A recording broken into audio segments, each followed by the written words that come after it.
Good afternoon, good evening, or good morning, depending on wherever or whenever you're listening. I will always start with gratitude and thank everybody for tuning in to the Perspectives on Leadership podcast, brought to you by Fire Engineering. My name is Steve Shaw. I'm your host. I'm very proud to be a deputy fire chief for the town of Jupiter Fire Rescue. I'm honored to be part of the fire engineering family as an author, as a presenter at FDIC, and a host for this podcast. The goal of this podcast is, as it was since day one, to take an idea or a value or something in the fire service that we need to talk about and just take that deep dive down the rabbit hole. I want to thank David Rhodes, Diane Rothschild, the Clarion team for allowing me to do this. And thank you to my chief, Chief Donato, for allowing me to continue this platform so we can provide, valuable stuff for our fire service out there for our brothers and sisters. This summer, this will be 30 years from me in the fire service, coming into May, June, or actually June now, it's 30 years. I started as a volunteer in Coral Springs Fire Department in 95. Got my first career job with the city of Deerfield Beach at 20 years old. 22 years old, I started with Fort Lauderdale and spent just shy of 25 years there. And when you add this last year for the JFRD for Jupiter Fire Rescue, that's 30. So as I kind of reflect on that time, one of the main things I'd like to reflect on is the teams I've had the honor to be a part of, and especially those that taught me so many life lessons. Now, like so many of you listening, my journey hasn't been all unicorns and rainbows, as many of you could probably share that. I've been part of stellar teams of all kinds. And I've also had the sobering experience of being part of teams that just didn't go the way they should. And these taught me some of the most valuable lessons and the most humbling lessons of all. So as I went further down this path in preparation for this podcast, I found myself scrolling through old pictures of the teams I've been a part of, flipping through all the books that I've read on teamwork and team building and all that. And as I was reaching back to some of these, one of the books I went back to, and I've got my books right here, was Step Up Your Teamwork by Frank Viscuso. And I thought, well, why not? Let me give him a call and see if he's available and talk shop on teams and teamwork and all that. So thankfully, I called him up and he said yes. So that's what brought us here today.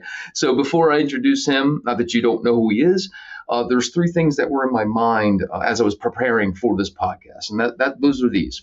The first is the indoctrination of the team concept in the fire service. In other words, from the day we get into the fire academy, we're put into squads, we're indoctrinated to the ICS structure with squad leaders and class leaders, and we start to see what other teams look like, both local versus all the way to the federal level, public versus private, internally to the fire department. So we're indoctrinated with the idea of teams from day one.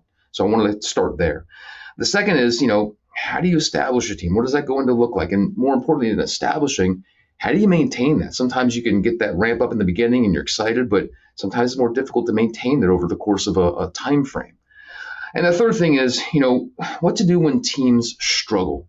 That was on my mind, thinking about just my career alone and looking back, when teams struggle, what was done to either course correct or to recalibrate, or was that even possible? So all this being said, I thought Chief Mancuso would be the perfect person to kind of pick the brain of. Before I introduce him, just a quick bio on Chief Frank Mancuso. Viscuso served the town of Kearney, New Jersey for 27 years before retiring at the rank of a deputy chief. He's the author of 10 books, including Amazon bestseller Step Up and Lead, Flashpoint, and Step Up Your Teamwork. He's a highly sought-after, internationally recognized speaker who has the ability to move people to action. Over the past decade, he's traveled throughout the United States, Canada, and Europe, and spoken to hundreds of audiences on many topics that include leadership, team building, and customer service. His clients include emergency service workers, sales teams, armed forces, healthcare industry, small businesses, large corporations, including corporations such as ExxonMobil, ServPro, and Jersey Mike's. He's provided keynotes at West Point Military Academy, various military bases, universities, and he was the keynote speaker for FDIC in 2022. His seminars and speeches are designed to introduce people to all kinds of top traits associated with leadership and equip them with skills needed to lead, inspire, and motivate. So all that being said, Frank, thank you for joining me today. I am really looking forward to diving into this concept of teams and teamwork. Hey, me too, Steve. Thank you for the invite and congratulations, 30 years. That's a tremendous accomplishment. And I know you guys have a lot more left. I love what you're doing, right now, building a brand new team and a strong one. So, you're in the trenches right now still after 30 years. And that's what we need, experience and people that still have heart and desire. So thank you for what you're doing. And I appreciate that. So, you know what, going through like your bio and just going through the book and everything and just kind of reflecting a little bit, you know, for you, like when you think about your career from where you are now as speaking to a bunch of people out there and influencing the way you are all the way to back into your fire service careers, for you, I guess what have been some of your best experiences with teams in your career? You know, for me, I'll tell you this. First of all, it has nothing to do with like a specific story about an incident or, we had this situation happen one time and they did X, Y, Z. It has more to do with the feeling in the room. When you have a team where everybody wants to be in the same room together, that's a win right there. Then when you have a team where people love coming to work, they love spending time together, but then you've established a standard. Because like I say, we have NFPA standards, you have department standards, but I was a tour commander, right? And what I wanted to try to create was a standard for our group, our tour. And we wanted that to be a little bit higher than what was expected and maybe even a lot higher. Like, for example, we trained 3 hours a day, and I didn't have a group of firefighters who complained about training 3 hours a day. The way we looked at it is we're losing a lot of talent because of retirements.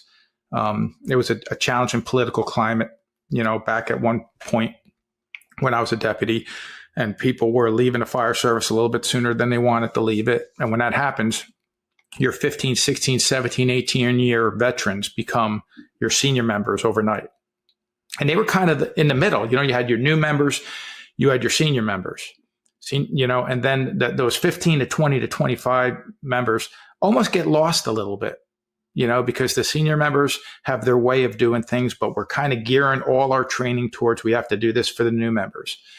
And, we kind of got away from that and started saying, well, let's listen, every day you come to work, expect a fire. Every fire, expect you're going to have to make a rescue on the days where you don't have fires and rescues, you train for them. And we understood that firefighting is built on a foundation of perishable skills. If you don't use the skill, you're going to lose it. So there was no micromanaging as to what you're supposed to train on, how you're going to prepare. It was more like just stay busy. And we implemented, early on, what we call our Back to Basics initiative. And we were focused on the basics, Steve. And listen, people that have heard me speak, or, they know that I coach baseball on the side. And I've been coaching baseball for many years. I look at being an instructor or a leader or an officer in the fire service similar to being a baseball coach. I ask this when I'm speaking at seminars. I say, raise your hand if you ever played baseball, and half the hands go up. I say, okay, now this question is not for you. It's for the people who never played baseball. If you've never played baseball, what do you think you need to be great at to be a great baseball player? And everybody says hitting, throwing, running bases, even if you never played. Then I say, okay, what do you need to be great at to be a great firefighter? Now we're all firefighters in the room, so we should be able to easily answer that question. And it always comes down to the same things. If you're on an engine company, advancing lines and water supply. If you're on a ladder company, vent, enter, search, raising ladders. And an engine company working together with a ladder company, you have to communicate or coordinate. Those 7 things become a Back to Basics initiative. We need to be great at those 7 things. So to your question, what's among the best experiences I've had working with teams? That's when they know what we need to be great at. They come to work and they just do their job. And here, I'm going to say something that might not make sense. It will to you. But to somebody that's maybe a brand new deputy chief or battalion chief, or maybe even new company officer might not understand this. If the IC can become a spectator on a day, then you have a great team. And you could still get the job done. And what I mean by that is this. Think about this. And I'll refer to baseball again, just because watch a baseball game. What does the manager do? He's watching the game. He's not coaching. Hardly doing anything. Maybe somebody's calling pitches, and maybe they're going to call a bunt or something here and change the pitcher now and then. But for the most part, they let them do what they do. And that's pretty much where we want to get as a team, where you could show up, everybody knows their job, everybody does their job, and you don't have to look over them and say, by the way, did we do this? I mean, most fire departments in the country have a book on their watch desk or somewhere near the apparatus floor that you can open it up and it tells you in that station what needs to be done on that day. Monday, Tuesday, Wednesday, Thursday, Friday, Saturday, Sunday. We're working on Wednesday, open it up. What has to get done on Wednesday? On Wednesday, we have to do X, Y, Z in this station. That's how easy it is.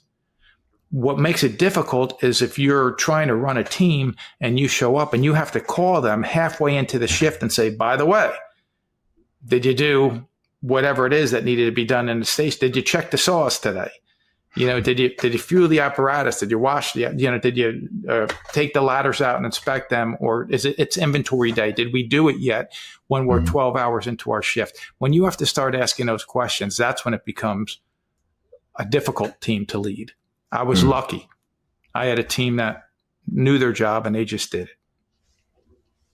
it. I first of all, I wrote a lot down there, just so you know. And as I'm writing things down, I'm just reflecting. Almost every line I wrote down had me reflecting at a different time in my career that you mentioned. Yeah. You that feeling when you enter the room. Even just starting there. And when I first started in Fort Lauderdale, the reason I went to Fort Lauderdale is I wanted to be in the hazmat team, right? And it was a very individualized approach. Like I wanted to be on the team. I wanted to be. And when I got there, I learned what a team was. Like these guys on the hazmat team on my shift.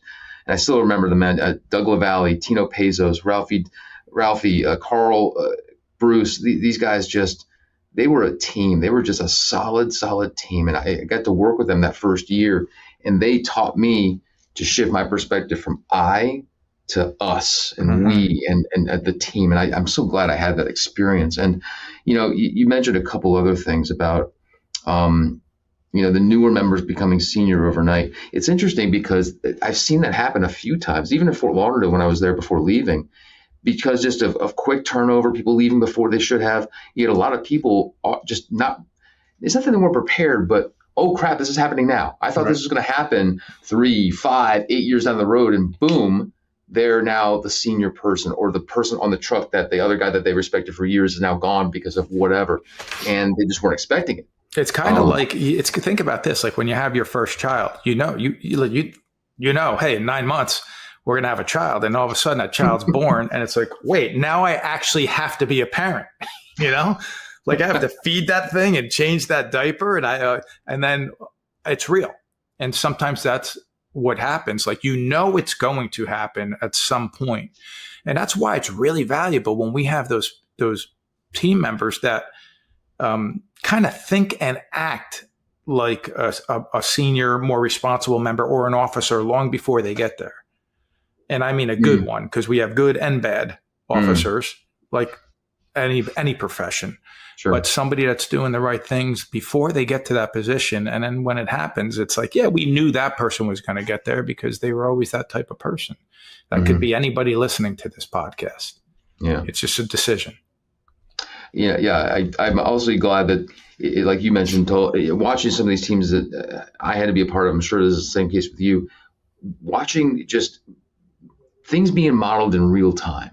Yeah. Like just the right thing, the right way to do things, the team mentality, working together as a team, the skill level being performed in real time. Watching that, it was like a constant reminder. This is the standard. This is the norm. And you mentioned the word standard, and I think that word gets, I don't know if it's overused, but it gets thrown around a lot out there. So between the idea of setting a standard and then not only following that standard, but what can you do to go beyond the standard that's been set, depending on what we're talking about. That's powerful too. I do like that last line, when the IC can become a spectator, and I do know what you mean. And you know what? If you know what I'm talking about, that's when you're like, oh, he gets it. That's it. That's what we want. You're not really a spectator. You just did your job before the fire came in. Steve, I have a buddy who is he's a 2-star general in the Army. And him and I have been on a battlefield many times together when we played Pee Wee football. Okay. He went on, he was actually, he was a colonel in charge of the infantry program in Fort Benning, Georgia, when him and I had a conversation about, just about this, about leading teams in general. And he made a really great point. And I've said this before on shows and in my classes, but, I was talking to him about micromanaging, and I said, do you ever micromanage? And he says, no, never. And he basically said to me, Frank, when's the last time you put out a fire? I said, last week. And he says, Yeah, but where were you? I said, yeah, at the command post. He goes, exactly. You didn't put out the fire. The firefighter with the hose line put out the fire. You're not going to go in and rescue somebody. The ladder company, the truck company is going to go in and rescue people. The rescue company says, see, if they succeed, you succeed. If they fail, you fail. So your job is to prepare them. But you have to do it before the incident. Because at 3 o'clock in the morning, it's too late to say, hey, you know what? Let's get an exercise. Let's get a training evolution in before we go in there, because that looks a little bit challenging. Training's done. But to evolve that conversation, by the way, he's telling me you serve them, because if you serve them and they succeed, you succeed. We've had a further discussion about that. I said, well, help me understand this, because there's this a group of people that believe that a chief officer, as an example, in my case, a deputy chief, should be working for the firefighters. And he says, no, you work for the chief of the department. That's your boss. You serve the firefighters. In other words, if the firefighters don't want to follow a written or verbal order, they have no choice. They have to follow that order.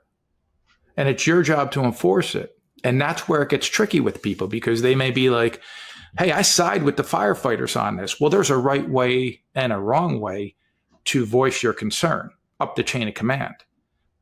The wrong way is to say, we're just not going to do it. You know? The right way may be, hey, we're going to do it, but let's put some stuff in writing. Let's send it up and talk to them about how we think there's a better way. And hopefully you have, or if you're part of this chain of command we're talking about, hopefully you're a person that can look at this thing objectively and say, hey, you know what? They're making some good points. Let's consider this. And if not, I like to share this with people. Tell people why. If okay, you want to wear your radios this way, but this is the way we're wearing it. We know you want to wear it a different way, but let me explain why we're wearing it this way. There's a difference between, think about Saving Private Ryan. Hey, we have to save this bridge. There's 12 of us. There's 85 of them, and they got tanks. We need to save this bridge. We don't have much ammo. Why? We got Ryan. We got our mission. Let's get out of here. Well, here's the deal. Everything they did to take this beach was for nothing if they blow up this bridge. If we don't save this bridge, the mission was for nothing. This bridge is how we get everything across the bridge to go fight them and win this war. Well, now there's a reason behind why we need to save this bridge. And it doesn't just become, hey, we're severely outnumbered and out-resourced. It comes, hey, there's a reason bigger than us. Tell people why. We're talking about building teams right now. They don't want to just get the policy to say, here's how we're doing things, and here's the new method, and here's the new equipment. And you always hear that term, oh, they want us to do this now, or they want us to do more with less. We want you to do what's right for the people we serve, for our organization, for you and for me. Bottom line is, there's a reason behind everything. And I find that if we tell people the reason, even if they don't agree with it, at least they know there's a purpose to it. No, so I find the why to be very powerful. No, 100%. Huge to understand what yeah, I totally love that you went there. And as we're talking about that, we talked about teams and some of the good. And as we keep going down this rabbit hole, and whether this is from your past or even from your teaching, from the departments you're talking to, for you, what are some big challenges you've had out there in terms of teams? And maybe we could talk about, if we do have a team that's going, like, let's say, sideways, what are ways to course correct or to recalibrate that team? Well, okay, first of all, one of the biggest challenges is keeping people motivated and combating outside influences. And when I say outside influences, think about this. Social media, right?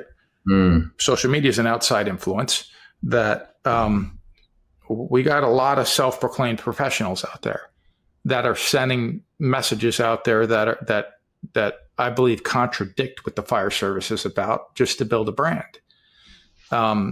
That's scary. And it's tough for me to say this because, I have a social media presence too. So, and I'm very, very, very cautious to the message that I put out there. But then you'll have some people that are going to kind of come in and they're going to, buy a t-shirt or listen to a podcast and go, yeah, you know what? I mean, screw authority, because that's what they're telling us. No, that's not the message. We don't need renegades. We don't need people going rogue. We don't need people thinking, they can just do whatever they want and the policy doesn't mean anything. I want people with that, warrior mentality, but I want the disciplined warrior. Okay.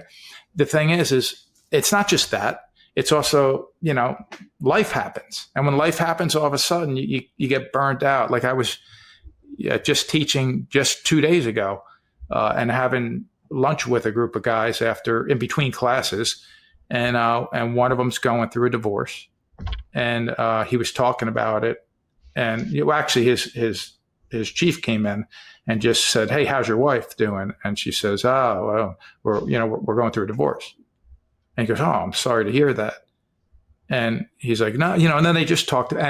But as this is happening, I'm sitting there going, this moment right here, this is life. Things happen that are going to put people in a situation where they're coming to work and they got challenges that are happening in their life.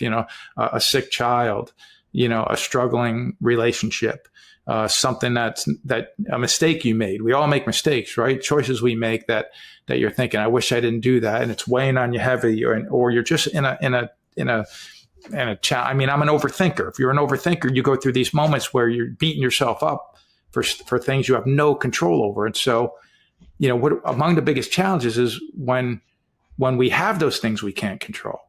The contracts, the wrong people getting promoted, and people going, no, now we got to work for this person, or somebody coming to work and they just lost their passion or desire for the job. We have to be able to let them know we're all humans too. I go through these challenges too. I went through some of the things I even just mentioned to you. And so as this stuff is going on, let them know, hey, you're going to get through this. We're going to help you through this. We're one team. Mm-hmm. Challenges happen because where there is people, there's going to be drama. There's going to be conflict. It's going to happen. I find the hardest teams to build, though, come down to this. The ones where you have basically no turnover over 20 years. I've worked with these teams where the players don't change at all and they become really complacent, really complacent to we don't have to do that. And nobody's there to say, hey, let's stay sharp. Let's do these drills. That's a challenge, but it's also a challenge when there's extremely high turnover. Like look what's happening with college sports. You have the transfer portal and NIL. That is a nightmare for someone trying to build a team, because all of a sudden you can build a fantastic team, and now they enter a transfer portal because they're told, hey, if you come here, we're going to pay you X amount of dollars, and you got these sponsors coming in, and you're guaranteed a starting spot. They're like, you know what? I'm out. You can't blame a kid. But that's a challenge. And now that's not how it happens in the fire service. How it happens in the fire service is, hey, I don't really like this job. It's not exactly what I thought it's going to be. I'm going to go try something else. Mm-hmm. That's not what we did when I was young. There was plenty of times in my career where I'm like, I don't like this moment in my career, and I'm contemplating walking away, but not that seriously contemplating it, because it's a great job. And I have to kind of get through the tough times too. A lot of people don't get through the tough times. They just look to, this isn't working, check the box, tried it, on to the next thing. And it's getting worse and worse and worse with the younger generation. It's not their fault. I go on these social media channels, and you actually hear people teaching them, hey, you know what? If you don't love your job, leave today. Really, I mean, if you don't love your job for a period of time, work through it. Mm-hmm. Make sure that that's not where you want to be. Because anything you do in life, Steve, you know this and I know this, we've been around too long. You're going to have moments where you're like, hey, I don't like this spot, this position, this scenario that I'm in, but we tough through it. We weather a storm now and then, and the rainbows come after the storm. If I left this job early on when I thought, I don't really like it, because I went through that period, it would have been a huge mistake, terrible mistake. I don't even know where I would have ended up. So I want people to work through it. And I know that was your first question about challenges. I think you talked about how we correct it. Yeah. So, first of all, let me interject real quick. So I love that you started with those two big things, with the challenge of keeping people motivated, and like you said, it's seasonal. Life is life. We go through these seasons. Some days you have good days, some days you have bad days. Yeah. Some days you go through a rough patch. And you mentioned divorce, and that kind of triggered me, and not in a bad way, but as a memory. I remember one of my first, the first station I had with my own team, my own crew. We had one of our firefighters that was going through a divorce, a really nasty divorce. Yeah. Terrible. And I tell this story sometimes when I'm teaching. And I remember the team came together and we're like, well, what are we going to do here? Do we want them to take more sick time? Do we want to look at FMLA? Do we want to look at time away, more vacation? And the choice we made was, no, we want him here with us. When he's here, we'll take care of him. We've got him. Yep. When we're together for those 24 hours, we've got him. Now, can't control everything he does on his off days, but when he's here with us, we'll take care of him. And I remember him coming to me one day, and he said, Steve, I'm just so upset. I'm so angry. I just want to break something. I want to break things. And I'm like, well, we can do that. And we had acquired structures left and right, so we went out and busted up things left and right. Forced doors, broke windows, VES, roof offs. We gave him a lot to break. Yeah, so here's your smash room. You got it for the day. Exactly. I love it. But that's it. But that was part of that. For him, it helped him through that process. It helped him through that grieving process. So not only did we get a great amount of training, but as a team, that is something we never forgot. We still today are pretty tight. Do we talk every day? No. But is there that shared experience that led to us being just this phenomenal team during that time of tumultuous stuff he was going through? And like you said, the rainbow's after the storm, right? He got through it. Got through it. We were there to help him get through it. But the team that it helped create, that terrible, terrible time that he was in, afterwards, the team it created was something special. You get closer. I mean, listen, somebody worded it. I wish I remember the exact phrase that you said, but they said, like, empathy basically is strongest when you get closer to the situation. It's like he said, basically, empathy and proximity, basically grow together. And so here we are, we have a situation with a firefighter we're working with. He's going through a challenging time. She's going through a challenging time. And all of a sudden it means something to us. We feel it a little bit more because we're brothers or sisters. We're spending 24, 48 hours together. And it's just going to make us stronger to get through that together too. And then you have people like me early on. I would talk about my situations with my family, but I never wanted to talk about the situations as a young firefighter that I was being challenged with the crews that I was working with. Because, hey, I'm the new guy. I don't want to open up my mouth. They're going to think, oh, he's weak. He can't deal with the situation. Right. So I kind of suppressed a lot of things and didn't talk about it. And so when I became an officer, I really wanted to make it clear that if you got something going on, I do want to hear about it. Yeah. And it's not that they made me feel that way either. It was just me not knowing yet that was something that was that they would not have turned their back on me. We had Superstorm. No, actually, it was Hurricane Floyd. I was living in Little Falls, New Jersey, working in Kearney. Hurricane Floyd happens. I'm on duty, and all day long we're just trying to help people with storm damage, floods, everything.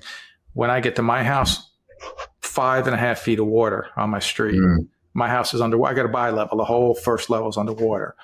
I slept in a shelter that night because I couldn't. I was just kind of trapped. It was weird. I had to wade through water, and to just see if my house was okay. And then I'm like, I'm done. And then I couldn't get my car out where I was, and there was a makeshift shelter, and I'm sleeping there on a cot, an army cot, looking at, and it's like a gym, and I'm looking under at a basketball net thinking, this is terrible. I'm going through a really bad personal challenge in my life on top of that. And I had a physical challenge going on. I was sick with something that I didn't tell anybody about. And so I had 3 massive challenges in my life, and I'm laying there thinking, this is the lowest point in my life. And I remember thinking, well, I can only go up from here. That's one thing. But what I do remember was the day that I didn't want to tell anybody about, they all knew my house got destroyed. I didn't want tell anybody at work. But I told my brother and my father, on this one day I have to gut it. I have to pull up the carpets. I have to take out the walls and do everything and, pull everything to the curb. And the day we went to do it, more than a dozen firefighters that I didn't tell anything about just show up at my house with all their tools. And we got it done in a couple of hours. Yeah. And I thought, that's it right there. And I had tears in my eyes.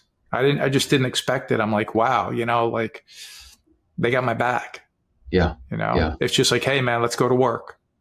God. It was pretty awesome. That example alone, not only for you as an individual, but I also think about, let's say you got new firefighters as part of your department. They're watching that. They're seeing it in real time.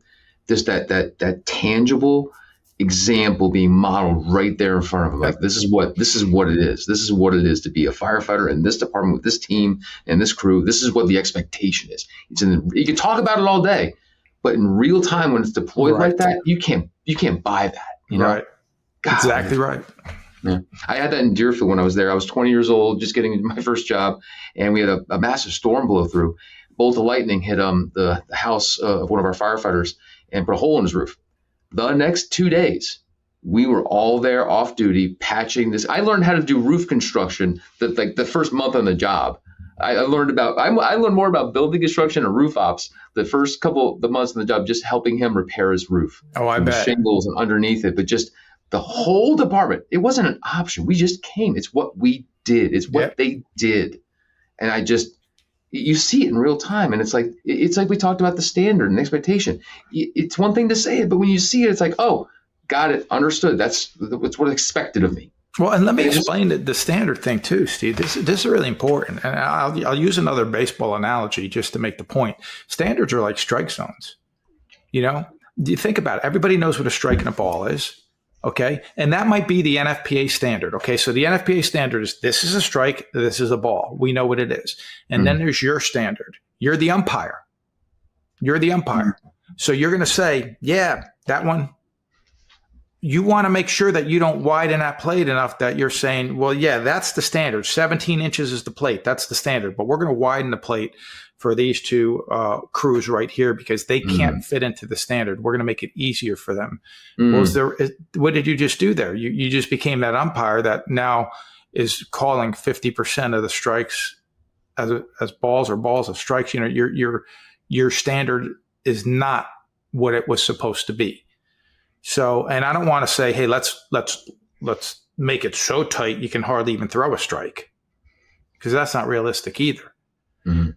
But we have to be the ones that we're kind of like umpires, using that strike zone. And that could be with anything, our standard for our attitude and effort, our standard for how we perform. When we started our Back to Basics initiative, it's the standard for, hey, you know what? We would, and at least I would. A lot of them didn't even know I did this. Every now and then I would do these real-time drills. How long will it take us to stabilize an extricated victim? How long will it take us to cut a hole in the roof? How long will it take us to just scot up and be on air, ready to go into the fire? And I time them, or we time ourselves. And what I'm trying to do is gauge what is our standard of performance to do this. And now when I'm asking to cut a hole in the roof, I have a general idea of how long it's going to take them to set up, get the aerial ladder up, raise, rotate, extend, get out there, start to saw, make the cut, clear it out. I have a general idea of exactly how long it's going to take, because when we were training, we weren't just training the skill. We're kind of documenting the time frame it takes us to do the skill. And again, most of them didn't even know I did that when we were doing drills. I would sometimes tell them we're going to time ourselves at the end of this month in this drill. Sometimes I'm just doing it just so I know what our benchmark is. But just explaining that right there. You mentioned the why before. Yeah. It's one thing to do the drill for the skill, but explaining from your perspective as a chief on scene who has a lot going on, who's going to be deploying crews all over the place, depending on what the scenario is. It's essential that you know what that looks like, whether it's 1 minute, 5 minutes, 10 minutes. So that explaining the why to people it's powerful. Like if you were explaining that to me, my perspective would change. It's not just, we're going out to drill.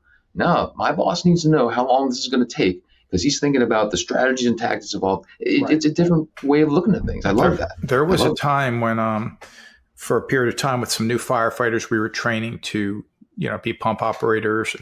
And as they're doing their thing, they're securing a hydrant, they're, pulling gauges, getting water to everybody. I'm standing there like this, just recording them. And I wasn't even recording half the time, but I'm standing a couple feet away from just doing this. And I remember one of the firefighters about 6-7 years on the job pulled me aside and asked me, he says, Chief, hey, can I talk to you about something? I said, yeah. He said, our new firefighter, the guy we're training right now, I think he gets really nervous when he sees you filming him. I said, yeah, I'm sure he does. He goes, and he's going, I think like you, and this is what he said to me. I think it's unfair to him. I said, well, do you know why I'm filming him? He says, no. I said, because he's going to have 15 people filming him on the street. And I want him used to it. But because if he would get nervous knowing that his chief, who he knows has his back, is recording him, if he gets nervous at that, how's he going to be when it's complete strangers and it's going to be on YouTube before he gets back to the station? Oh, yeah. That's why I do it. And, so again, there's the why. Let me explain why I'm doing it. And today in this world, that's the norm. Like when you're going to be recorded, somebody's going to record you, whether it's a Ring camera on a door or somebody from their vehicle, or you're gonna get recorded. The default setting should be, you're getting recorded for whatever you're doing out there. I think it was even in Step Up and Lead. I wrote about this in the last chapter. Imagine whatever you do is going to be on the front page of the newspaper. Imagine every house you go into, you're being recorded, and now you actually are. Yeah, now it's the reality. You actually are. The rings are crazy. So I was going through, and again, like I said, I was doing research. I was diving deep down the rabbit hole. And for my books, I've always put like little dog ears or little notes all through the book. And I was looking through the Step Up Your Teamwork one. And some of the things I wanted to just kind of go over because for me, they just stuck out as something that I think that are really relevant to talk to in terms of not only teamwork, but succession planning and building your team. I love the idea of the delegation and the communication before delegation. Can we unpack that for a second? I think that delegation is a powerful tool. And I don't know if it's not that I don't know if it's used enough, but at least from my experience, I've seen people that try to delegate, but it turns out that they're trying to dump on somebody as opposed to delegate. And that it leads to delegation becoming a bad thing. Like, oh, this guy's just dumping on me. Right. When in turn, if it's used the right way, you're really setting your people up for success. Delegation, yes. Delegation should be done with the intentions of developing people.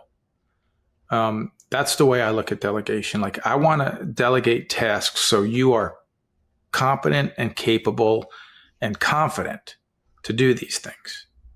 So delegation with the intent of developing. And because there's always people that are more competent, that are better equipped to do a specific task. I've had a few officers that I would actually pull them in and say, hey, I know I'm giving you a little bit more work than I'm giving the other ones, but it could be for one of two reasons. One is, quite honestly, I trust you more. I know that you're going to get the job done, and you're more capable of you have systems in place, if you for lack of a better word, that will allow you to get this done quicker and more effectively. Mm-hmm. Or maybe it's because we want to help develop you to do this. Wouldn't it be great if everyone who before they became an officer actually basically had to give the initial radio report for their company long before they became an officer, had to write a report before they were actually an officer, had to do the things an officer does. So on day one, if they do get a significant incident like I did, first day I was acting, all of a sudden I had to write a report, and I'm sitting there going, I don't even think I ever read a report. And now I have to write one. I don't even know what to put in here. And I'm like calling people at 3:00 in the morning. Hey, I just had an incident, and I don't know what I'm supposed to write down in this thing, and, trying to figure it all out. So, that's part of it. That's part of why delegation is important, and I think that, communication is really important, because we all speak, but we don't always communicate clearly. I think we communicate better on a fire ground than in a fire station, because think about this. If a company's on the second floor of a building, or let's just say they're in a building, a lot of companies inside the building, and you or I or the deputy chief, we're the incident commander, and we give them, they're in the building, we're outside, we give them an assignment to conduct a primary search of the second floor. First thing they do, as soon as they receive that transmission, is repeat it back to us, acknowledge it. So we know they acknowledge the transmission, because if they didn't acknowledge it, they didn't receive it. Now, when we communicate face to face, sometimes we're there, we're having a conversation, but the person we're speaking to, or sometimes put it in your own situation. Have you ever driven down the highway for maybe 15 minutes where you kind of zoned out a little bit? You're listening to the radio, you're thinking about some things at home. Next thing you know, hey, I just been driving the last 7 miles, and I don't even really know how I got here safely because I wasn't focusing on driving at all. Mm-hmm. You were focusing on, that happens in conversations all the time too, where people are nodding, or maybe they're thinking about what they want to say back to you and not really. And anyone that's married know this happens. This happens. You know, when you're having a conversation with your spouse and they say, okay, I'm going, and they're walking out the door, you go, where are you going? Where am I going? 20 minutes ago, I just told you what I have going on today. Like, how did you, and this happens because it's not that we're not listening to them. It's that we're listening to what else is happening in our head at that moment. And we're always thinking about stuff. The brain doesn't just shut off. So, and I don't even know how I got on this topic, by the way. You're talking about the brain not shutting off. No, but you make a point, like in terms of the not listening but waiting for your turn to speak. Yeah. I think we all have had those situations where you can tell the person is in that mode, right? Oh, for sure, for sure. I mean, but it's normal. I had a tendency, and still do, when I communicate with people, to, over the course of maybe a 2-minute conversation, the point I want to make, I'll say it at least 2 times in the conversation. Like I might start by saying, hey, today there's something we need to get done, and blah, blah, blah, blah, blah. And then I'll have the conversation with them. And I like to have a 1-minute conversation with everyone I work with. I'd like to talk to you about that after this. But then at the end of it, I would repeat, hey, and don't forget to XYZ, the thing I started the conversation with. It's kind of, like I just want to make sure that we're getting through with that. But if you don't mind me talking about the 1-minute conversation, I hope everybody that listens to this starts implementing this. Again, it's something that the people I work with had no idea that I did, because I didn't say, hey, let's have a 1-minute conversation. Every person I talked to, I had a goal of, at the very minimum, having a 1-minute conversation with them. So if I was calling around the stations to find out what everybody had planned for the day, usually what happens is most of the time a firefighter will pick up, and I'm looking to talk to the officer. If the firefighter picks up the phone, I say good morning to them, good afternoon, whatever it is. But then I'll say, hey, something like, how did your daughter do in her soccer game last week? I only know she had a soccer game because we had a conversation, a tour before, by the way. Or did you and your wife pick a college for your son yet? Or how was your weekend getaway? Whatever it was. We have 30 seconds where we're just going to talk, because they're going to usually say, hey, how about you? How are your boys doing? They playing baseball? Yeah, they're playing. Things are going really well. And then I'll say, again, I'm talking to the firefighter, but I wanted to speak to the officer. Then I'll say, hey, is Captain Smith available? Yeah, hold on, Chief, I'll get him. Captain Smith gets on the phone. It's the same thing. How are you guys doing? How's everything at home?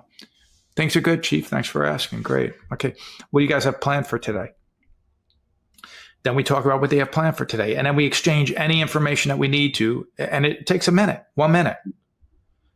And by doing that, I'm hoping that the goal or the result is they're saying, hey, you know what? The chief does care about me. Mm-hmm. He cares about my family. A matter of fact, speaking of that, and I held up my phone a couple of times, I'll tell you this. I have a simple policy about cell phones. Very simple.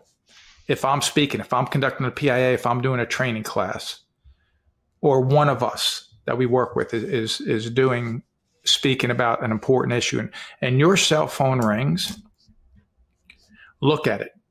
And if it's your spouse or your children, pick it up and make sure everything's okay at home. because we can wait 20, 30 seconds just to make sure everything's okay at home. Now, if we're out training, your cell phone's not on you. If we have an important event happening, I don't want you doing it then. But I want you to know that I am perfectly okay with you putting me on hold for 15 seconds to 30 seconds just to make sure everything's okay at home. If that's not your spouse or not your children, if it's a business call because you're running a business on the side, I don't want you picking that one up.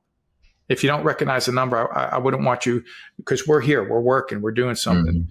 But that's just my own take on things. I'm not saying anybody needs to implement that themselves, but that's something that was very important for me. It was important for me to know that what's important to you is important to me also.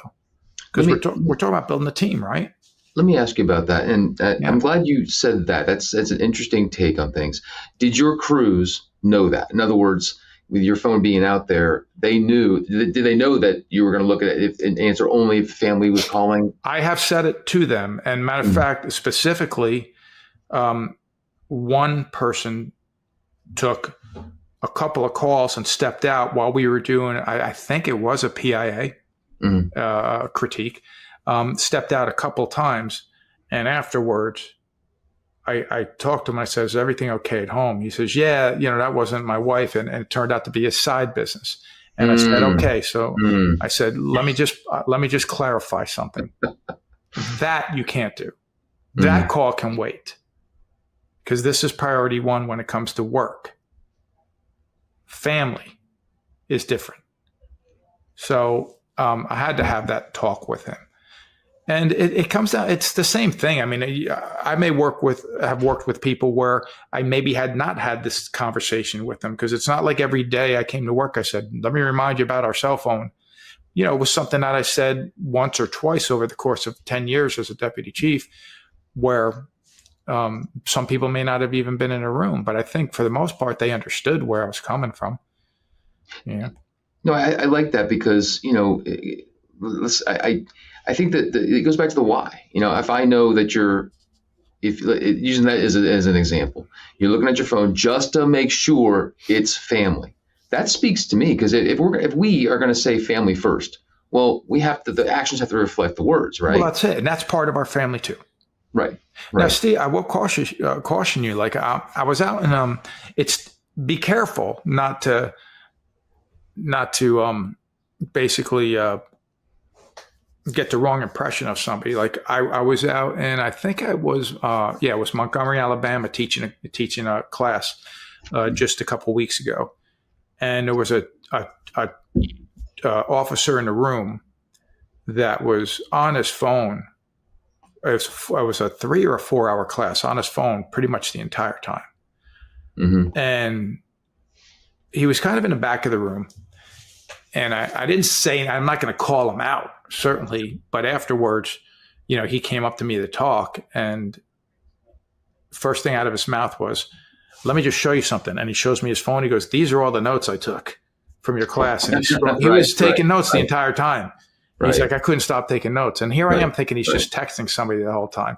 So you might be getting the wrong impression sometimes too of they're doing this, but they're really, doing the right thing. Right. No, that's a good point too. I like that. So let me ask you, you've been teaching for a while now, and you've been out and about all across the country and beyond. So what I'm really curious of, as we kind of come close to the end of this conversation, is when you're out there now, what trends are you seeing in terms of, and we'll focus on the teamwork aspect of things, but please open it up. When you're teaching and you're having these conversations, and you're having these discussions and these interactive dialogues, what trends are you seeing today that speak to you? There's a few things. One is I am seeing there's a lot of, I'll talk about the good first. There's passion, there's energy at conferences. When I go and speak at a conference, I'm like, man, it doesn't matter where it is, doesn't matter what state. There's people that still love the job. I ask a question every time I speak. As a matter of fact, I say, raise your hand if you think that this is the greatest job on earth.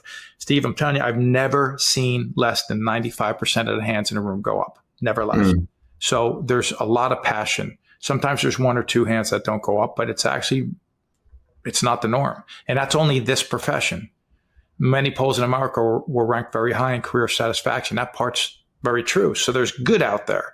There's a group of people, that are using technology the right way, podcasts like yours, right? There's a lot of great information coming out in books. So a lot of good. That being said, there's also something that's, I don't think it's a fire department problem. It's a society problem. And we kind of touched on it at the beginning. There's people that are more about me than we, right? They're more about me than we. And think about social media. We want likes on social media. We have a generation of influencers. Who are they influencing and how? You get 1 million followers right now for doing what? And it's all about attention. And then they'll get paid a lot of money to gather that attention. So then they start doing, and so it's become this thing where it's every person for themselves. And some of that is kind of creeping into the fire service. And that's a challenge. What I want to encourage people to do to avoid this is, think about, all right, let's talk about what we talked about earlier. Superstorm Sandy, Hurricane Floyd. I've seen pockets of firefighters getting together like you were talking about. They're getting together and they're helping brother firefighters.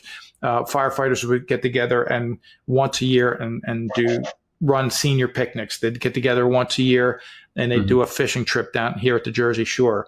Get together once a year for a Christmas party. Get together to go catch a Yankees or a Mets or a Devils or a Rangers game. And they're doing these things once a year together.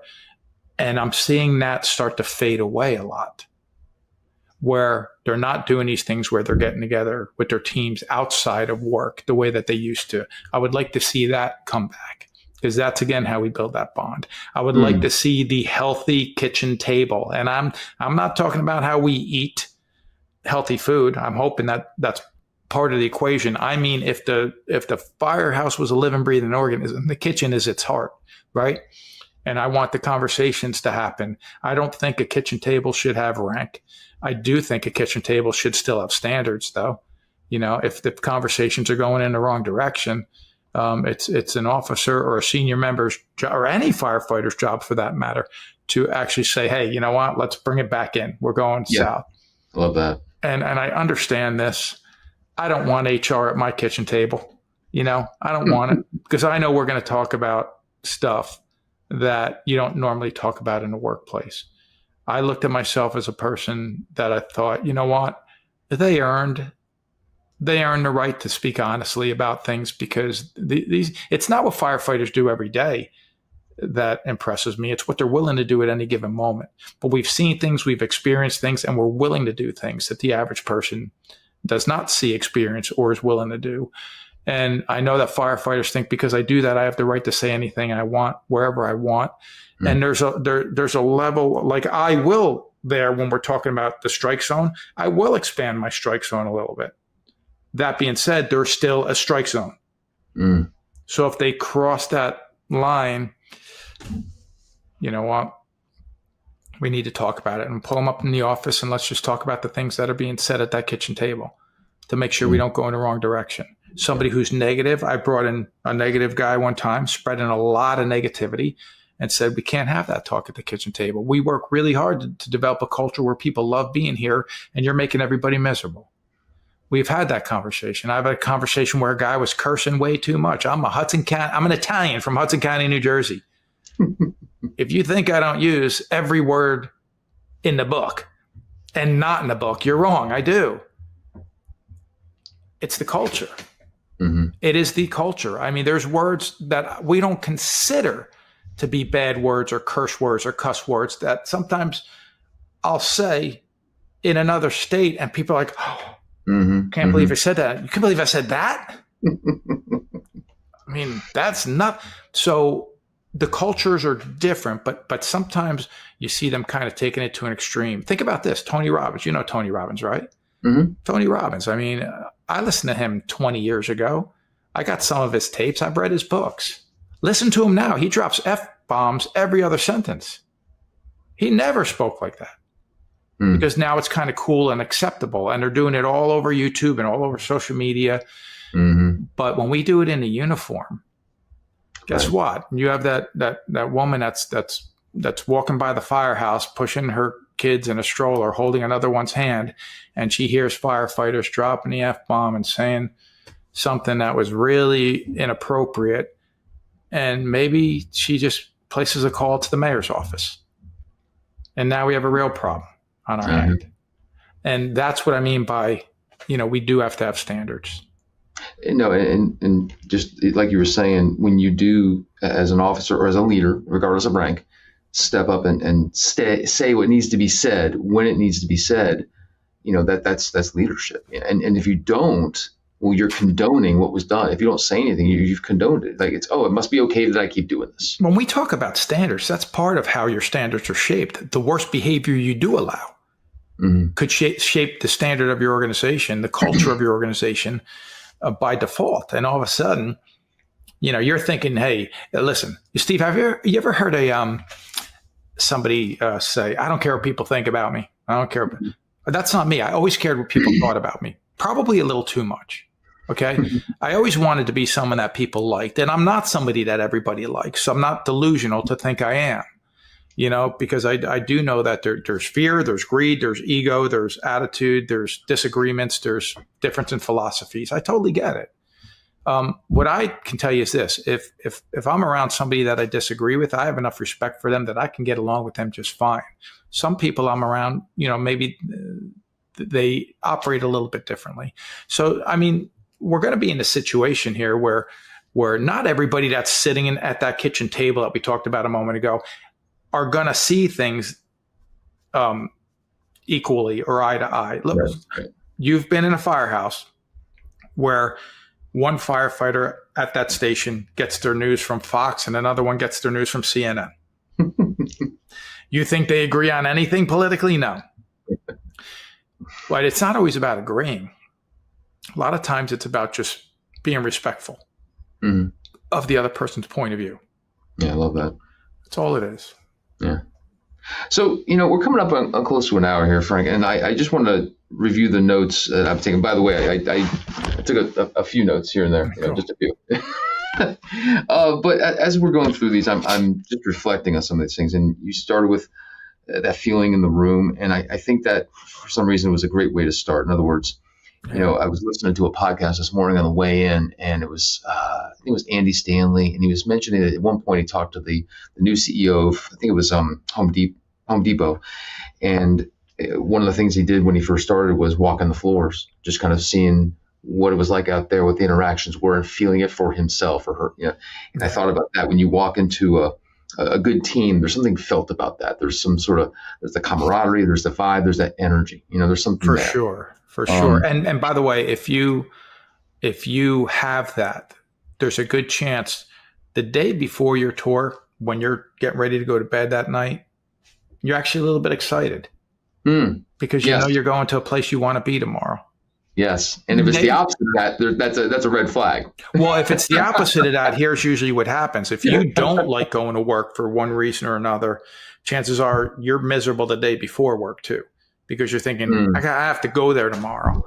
And in our job, that's very dangerous. If you're working, let's just say you're working a 24-hour shift and you just hate your job, chances are you hate the 24 hours before your shift too, because you got to go to work tomorrow. So that's not a healthy place to be. No. And I know the firefighters who love the job the most have been through periods of their career where they went through that, which goes back to what we were talking about earlier. You're going to have moments that you got to weather the storm. You're going to have to weather the storm. You're going to have to go through, some fog to get back to the sunlight. And that's part of it. It's part of it. And so don't think it's going to be perfect all the time. The best scenarios in the world aren't perfect all the time. Yeah. I'll tell you what, I learned more coaching baseball than anything else, because even yesterday, my son's pitching in a game and they're losing by 5 runs. And inning by inning, his team we got a run back, got 2 runs back, got 3 runs. Next thing you know, they end up winning it, advancing to the championship, having to come back in a semifinal game that they were down by 3 runs, winning that, and then winning the championship. And by the way, they're dominating. They have a 7-run lead in a champion. Then in the final inning, the team, that's the home team, scores 6 runs with the tying run on third and a winning run on second, but they made the out. That's life. That's life. Sometimes you're down, you're out, but you find a way to get back in. And sometimes you think we got this in the bag, and all of a sudden you got sucker punched. You didn't see it coming. And when we're dealing with people and building teams, everybody's has their own set of circumstances that's going on. Somebody could be on the high of highs because things are so great in their life, and another person just got dealt with a life-changing blow. And they both are in the same room together. And you have to figure out, why is this one miserable and this one's so happy? I'm glad that one's happy. This one's usually not miserable. Well, guess what? Life just happened to that one. Mm. And that's, again, where that 1 minute conversation can come into play, where you can say, hey, man, how's everything going? Anything you want to talk about? And I think that can really kind of tear down some walls between, listen, you still have a job to do. You're a leader. You're running an organization. They still have a job to do.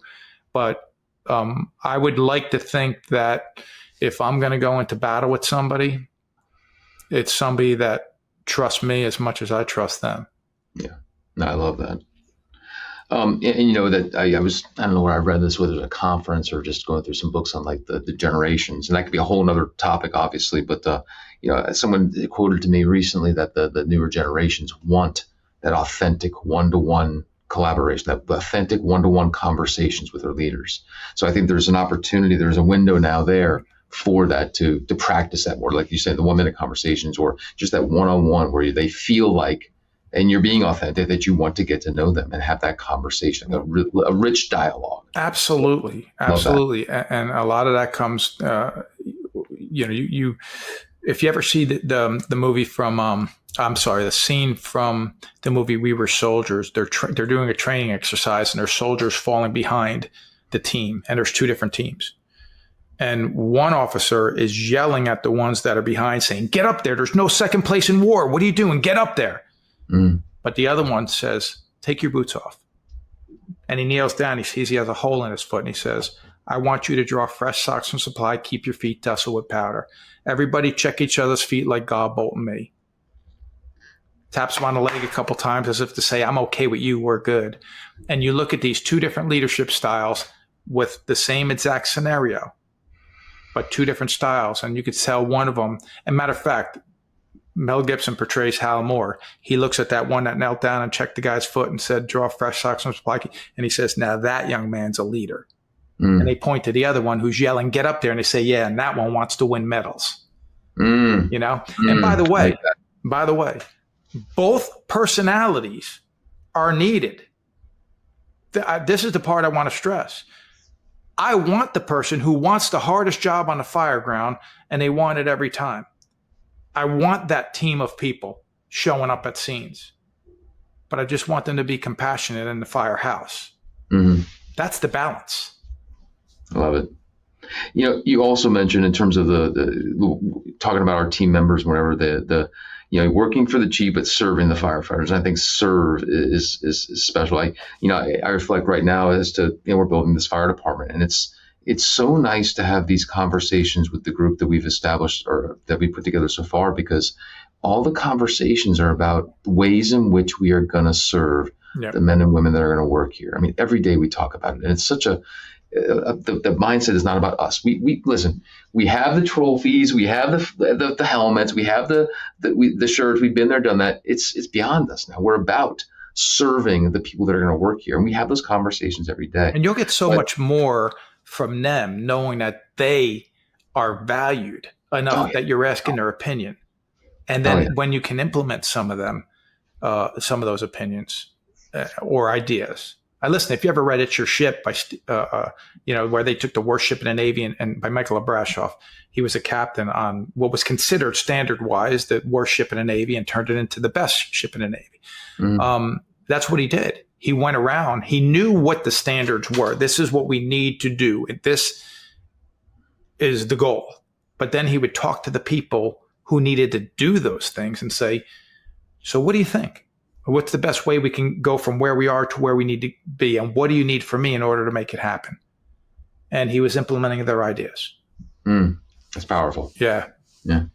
And the last couple of things are, I love that you basically talked about the why and making sure we establish that and explain that to the people so they understood, which led to the idea of keeping them motivated. And we talked also about, I think that I wrote this down, I kind of liked it, the rainbow after the storm. The fact that through the course of a career, we're going to go through these seasons, whether it's a day, a week, a month, a longer time, based on everything that could happen to us. We're going to go through these seasons. I think that the idea of how we respond during those times is what sets us apart. Yeah. So I'm glad that we gave some tangible examples for that, man. As we kind of come close here, man, I just wanted to once again thank you. Whenever I do these, I tend to walk away with more things to think about and to contemplate and to look up afterwards, which is probably a good thing, right? It's a very good thing. It's a very good thing. Right. But as we're wrapping up here, any final thoughts on the ideas of teams and teamwork for the people that are listening?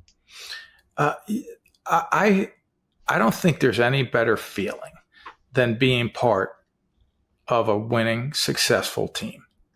Because I've been there before. I've been there for a period of my career in the fire service. I've been there as a coach. I've been there as an athlete. I've been there with my business. And every time you get there, you think, this is great. It's great. But here's what I want people to understand. It doesn't really last very long. Like if you win the Super Bowl, that doesn't automatically mean you're back in the Super Bowl next year. You have to get back there. And it takes time and effort. What I would say is all the things you do to get to where you do win your Super Bowl, to get where you do make it to your World Series, to get where you are operating as a fully developed team, like a fire. Everything you did to get there, you have to keep doing those things. And you have to identify, this is helping us get this. When we do a post-incident analysis, we're not just looking for what we did wrong. We want to know what we did right. Because if we can identify what we did right, we can also say, well, how did we get it right? Well, we've been doing this, and this, and that allowed us to get that result out there. So let's make sure we continue doing these things. It's the same thing with leading a team or being part of a team. Nobody wants to come to work and be miserable. I shouldn't say that. Some people actually, pigs don't mind rolling around in the mud, stinking and smelling like a pig because they don't know pigs stink, right? That's their environment.